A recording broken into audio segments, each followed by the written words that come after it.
मित्रांनो, आज एक ऐतिहासिक निवडणूक अशी होतीये। ही ऐतिहासिक मी यासाठी म्हणेल की आजपर्यंत आपल्याला कधी असं वाटत नव्हतं की आपली लोकशाही धोक्यात आलेली, पण आता मात्र आपल्याला 100% वाटायला लागलं की आपली लोकशाही धोक्यात आलेली। आपण हुकुमशाहीकडे वाटचाल करतोय, अशा पद्धतीची परिस्थिती आजच्या या सरकारच्या माध्यमातून निर्माण झाली।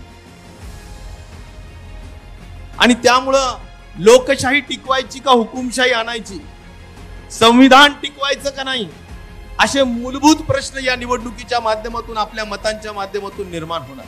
गजाआड आज लोकसभा निवडणूक चालू आहे देशाची, आणि मुख्यमंत्री सारख्या व्यक्तींना आज किरकोळ काही आरोपांच्या माध्यमातून आत टाकून देण्याचं काम केलं। हे उदाहरण लोकशाहीकडे हुकुमशाहीकडे आपण चाललोय अशा पद्धतीचा विषय आहे।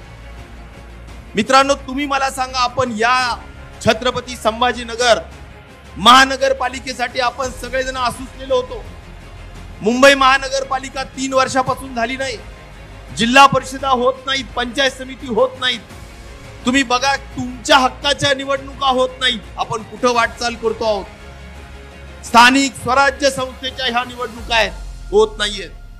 आणि म्हणून मी सांगतो की आपण हुकुमशाहीकडे वाटचाल करू। कुणीही थोडं बोललं की लगेच इन्क्वायरी, की लगेच कारवाई।